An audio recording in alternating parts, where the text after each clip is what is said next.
హోంగార్డుల దినోత్సవం సందర్భంగా నిన్న రాష్ట్ర ప్రభుత్వం ఏదో హోంగార్డులను ఉద్ధరిస్తుంది అనుకున్నాం, వాళ్ళ జీవితాల్లో వెలుగు నింపుతుంది అనుకున్నాం. కానీ వాళ్ళ చెప్పుకోబెట్లుందంటే 79 రూపాయలు పెంచి వాళ్ళు ఏం చెప్తారంటే 921 రూపాయ పర్ డే మేము ఇచ్చినాము. వాళ్ళు 79 రూపాయలు యాడ్ చేసి హోంగార్డులకు 1000 రూపాయల జీతం పెంపు. ఎంత ఎంత లాజిక్! వెనకటికి ఏదో కంపెనీ 99.99 రూపాయలు అని చెప్పి ఇస్తారు చూడు, అట్లా ₹1 మినాయింపించడం అన్నట్లు.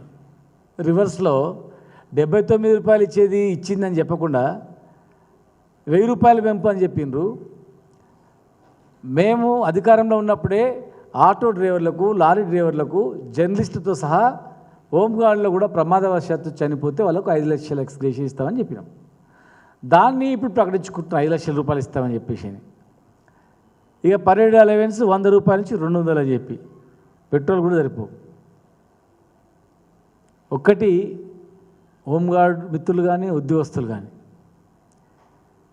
తెలంగాణ మేము రాకముందు 9000 రూపాయలు ఉండే హోంగార్డ్స్. 9000 రూపాయలు ఉన్నటువంటి హోంగార్డ్స్ ఇండ్లలో పనిచేయించేది, పొలాల కాడ పనిచేయించేది, అధికారులు బట్టలు ఉతికించేది, వెట్టి చాకరీ చేయించేది. మేమే నిలదీసి మా హోంగార్డులు డిగ్రీ పీజీ చదివినటువంటి వాళ్ళు ఉన్నారు, వాళ్ళతో ఈ పని చేయిస్తారు ఏమనుకుంటారని బెదిరించి గట్టిగా మాట్లాడి ఆఫీసర్లను ఒప్పించి 9000 రూపాయలు ఉన్నటువంటి జీతభత్యాలను 12000 చేసినాం. 12000 రూపాయలు ఉన్నటువంటిది 2017లో ముఖ్యమంత్రి గారి సమక్షంలో మీటింగ్ పెట్టించి 2000 మంది హోంగార్డులను రప్పించి 12000ను ఇమ్మీడియట్గా 18000 రూపాయలు చేసినాం. 18000 రూపాయలు చేసిన వెంటనే మళ్ళీ 2000 సంవత్సరంలో కూడా మళ్ళీ ఒక మీటింగ్ పెట్టించినాం. మీటింగ్ పెట్టించి ప్రతి సంవత్సరం 18000 నుంచి ప్రతి సంవత్సరం 1000 రూపీస్ మీకు ఇంక్రిమెంట్ ఇస్తామని చెప్పి ప్రకటించినాం. ప్రకటించిన తర్వాత 2021 సంవత్సరంలో అప్పటికి 21,000 వచ్చింది జీతం వాళ్ళకు. దాన్ని కొత్త పిఆర్సీ వస్తే హోంగార్డులు కూడా ఆలోచన చేయండి, ఎవ్రీ ఇయర్ మీకు 1000 రూపాయలు యాడ్ చేయాలన్నా, పిఆర్సీ అమలు చేయాలన్నా అని చెప్పి వాళ్ళతో మాట్లాడి 30% పిఆర్సీ ప్రభుత్వ ఉద్యోగులతో సమానంగా 30% పిఆర్సీని కూడా హోంగార్డులకు అమలయ్యేటట్టు చేస్తాం. మరి ట్రాఫిక్ హోంగార్డులు అంటే పోలీసులతో సమానంగా గ్రౌండ్స్లో పనిచేసిండ్రు, ట్రాఫిక్లో పనిచేసిండ్రు, సెక్షన్ రైటర్గా పనిచేసిండ్రు, డ్రైవర్గా పనిచేసిండ్రు, పోలీసులతో సమానంగా రిస్క్ పనులు మొత్తం చేసిండ్రు. చాలామంది అడవులలో పోయి నక్సలైట్లతో చనిపోయినరు, మందుపాత్రలో చనిపోయినరు. కానీ ఎవరు పట్టించుకోలే, వాళ్ళ జీవితాలు బాగు చేయాలి, ఎవరు ఆలోచన చేయలే. ఎందుకంటే నేను హోంగార్డుల అధ్యక్షునిగా ఉంటే అప్పుడు ఈ గవర్నమెంట్ పోయిన తర్వాత నేను అధ్యక్షునిగా ఉంటే నా మీద మళ్ళీ ఈ గవర్నమెంట్ మీద కోపం మేము తీస్తారు బాబు, నేను పక్కా జరిగితే ఎవరైనా పెట్టుకోండి, లేకపోతే కామ్ ఉండండి, మళ్ళీ అధికారంలో వచ్చిన తర్వాత మళ్ళీ మేము వస్తాం, అధికారంలో వచ్చిన తర్వాత మళ్ళీ మేమే ఉంటాం, మీకు తెలంగాణ ఉద్యమంలో ఎట్లయితే అండగా ఉన్నామో ఆ సంఘాలకు మేమే ఉంటాం, ఏం భయపడకండి, మీరు పని చేసుకోండి అని చెప్పినాం. ట్రాఫిక్ పోలీసులకు కూడా 30% రిస్క్ అలవెన్స్ ఇప్పించినాం. 10 సంవత్సరాల క్రితం 9000 జీతభత్యాలు ఉన్నటువంటి హోంగార్డుల జీతాలు అదే ట్రాఫిక్ పోలీస్ స్టేషన్లో పనిచేసే హోంగార్డులకు 35,000 జీతమైంది. 35,000 రూపాయలు. 9,000 ఎక్కడ, 35,000 ఎక్కడ అంటే ఎంత ఎంత వ్యత్యాసం చెప్పండి. 9,000 ఉన్న జీతాలను 35,000 వచ్చినాయి. వాళ్ళకు గౌరవంగా పోలీసులతో సమానంగా డ్రెస్ అలవెన్స్ కూడా ఇచ్చినాం మేము. ముఖ్యంగా ఉమెన్ హోంగార్డులు అయితే వాళ్ళు రాకపోతే జీతాలు రాకుంటుండే, ప్రెగ్నెన్సీ ఉమెన్ డెలివరీకి పోతే వాళ్ళ జీతాలు రాకుండే. మేము స్పెషల్ జీవో ఇచ్చి 3 నెలల సెలవులు జీతభత్యాలతో కూడిన సెలవులు ఉమెన్ పిఎస్ మన హోంగార్డులకు ఇచ్చినాం. ఒకవేళ భార్య డెలివరీ అయితే భర్తకు కూడా 15 రోజులు సెలవు ఇచ్చినాం హోంగార్డులకు.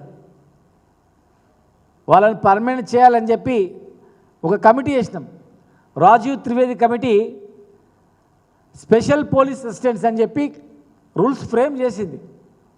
మరి అందులోనే ఒక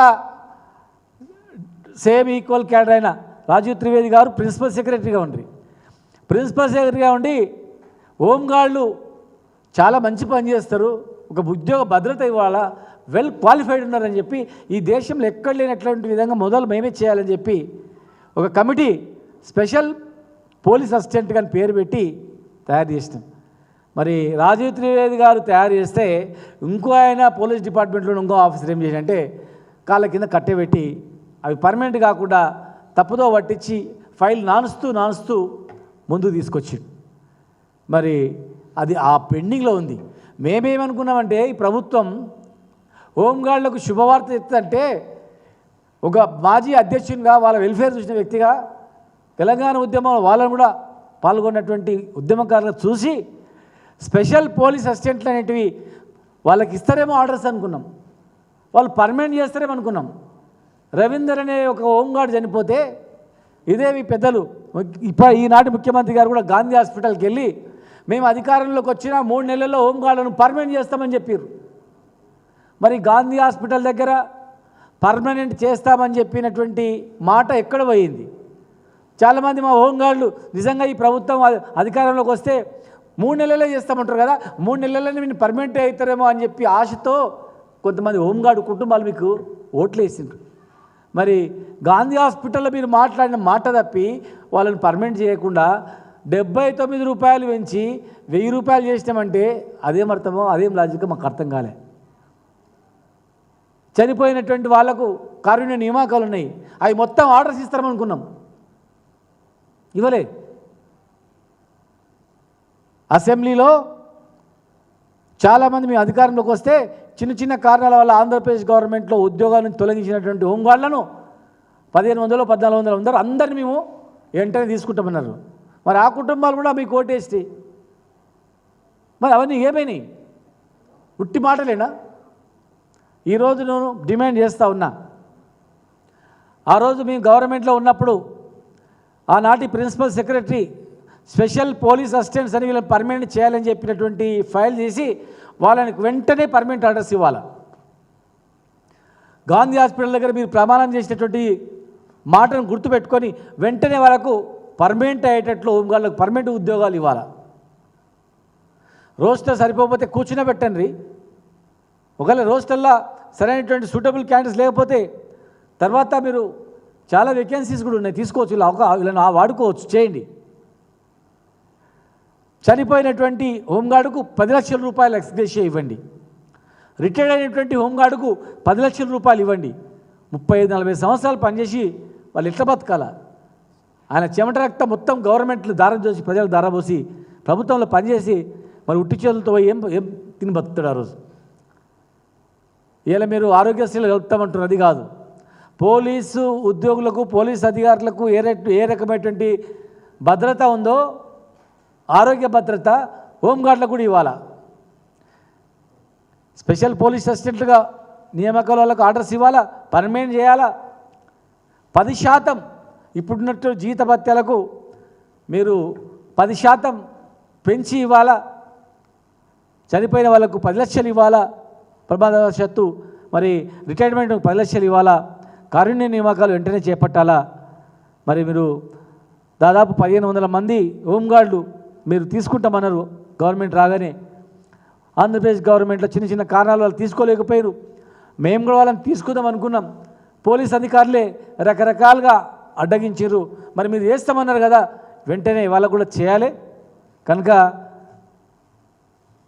ఇచ్చిన మాట నిలబెట్టుకోవాలని మరి ప్రభుత్వ ఉద్యోగులకు కూడా ఇచ్చినటువంటి ఇంకా మిగిలిపోయినటువంటి పెండింగ్ డిఏలు కూడా మిగతా డిఏలు కూడా వెంటనే విడుదల చేయాలంటే అని చెప్పని హోంగార్డులను వేధించి భయభ్రాంతులకు గురి చేయాలని చేస్తే మాత్రం బాగుండదు. హోంగార్డుల జోలికి ఎవరు వచ్చినా అధికారులను మేము గుర్తుపెట్టుకుంటాం. హోంగార్డులకు ఒక అసోసియేషన్ రూమ్ ఉండాలని చెప్పి డీజీపీ ఆఫీస్లో మేము ఆనాడు డీజీపీ గారు చెప్పి హోంగార్డ్ అసోసియేషన్ వెల్ఫేర్ గురించి ఒక రూమ్ కేటాయించినాం, పెద్ద హాల్ కేటాయించినాం. వాళ్ళకు తాళాల చేతులు ఇవ్వకుండా వేధిస్తూ ఉన్నారు. క్రమశిక్షణ పేరు మీద ఇలాంటి వేధింపులు తగునా? వాళ్ళు మనుషులు గారా హోంగార్డులు? హోంగార్డులకు మేము ఇచ్చిన అసోసియేషన్ను మీరు తాళం వేసుకోవడం ఏంది?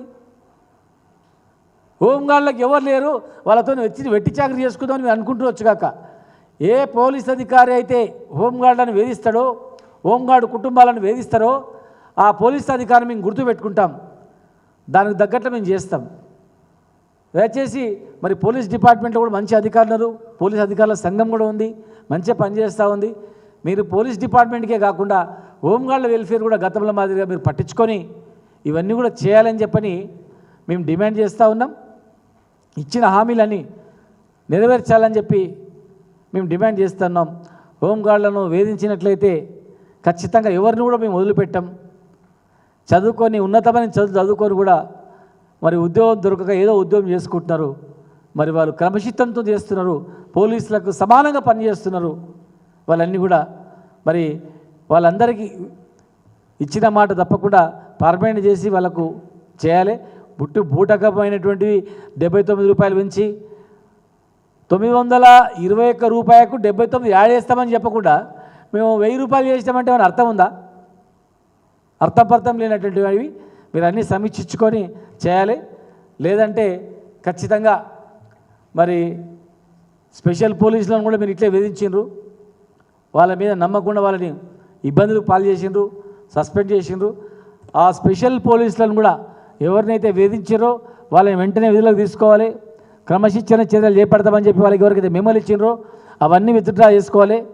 పోలీసులను కానీ హోంగార్డులను కానీ ఎవరైతే వేధిస్తారో ఉన్నతాధికారులు, మరి వేధించిన అధికారులు మేము గుర్తుపెట్టుకొని ఖచ్చితంగా రేపు మేము గవర్నమెంట్ వచ్చిన తర్వాత వాళ్ళకు తగిన గుణపాఠం ఖచ్చితంగా చెప్తామని చెప్పి ఈ న్యాయమైనటువంటి హోంగార్డు సమస్యలను వెంటనే కొత్త జీవో ఇచ్చి పరిష్కారం చేయాలని చెప్పని మేము డిమాండ్ చేస్తూ ఉన్నాం.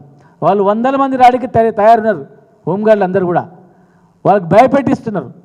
మీరు పోయిరంటే మేము క్రమశిక్షణ చర్య చేపడతామని. అంటే మీరు ఇచ్చిన హామీలు అడిగితే క్రమశిక్షణ చర్యనా? మీరు మాట తప్పకుండా మీరు ఇచ్చిన మాట అడిగితే క్రమశిక్షణ చర్యనా? మనుషులు గారా వాళ్ళు? మీతో పోలీసుతో సమానంగా పనిచేస్తారు కదా వాళ్ళు? ఇలాంటి వేధింపులు అనేటివి ప్రశ్నించే వాళ్ళని వేధించడం మాట్లాడేది సమంజసం కాదు. దయచేసి ఇవన్నీ నెరవేర్చకపోతే మరి వాళ్ళు వెంటనే తిరుగుబాటు చేసేటువంటి అవకాశం కూడా ఉంటుంది గ్యారెంటీగా. స్పెషల్ పోలీసులు మాదిరిగా వాళ్ళు తయారున్నారు. భవిష్యత్తులో మరి అది జరగకుండా ఉండాలంటే ఇవన్నీ ఓ న్యాయమైన డిమాండ్లు పరిష్కరించేయాలని చెప్పి మీ ద్వారా తెలియజేస్తున్నాను.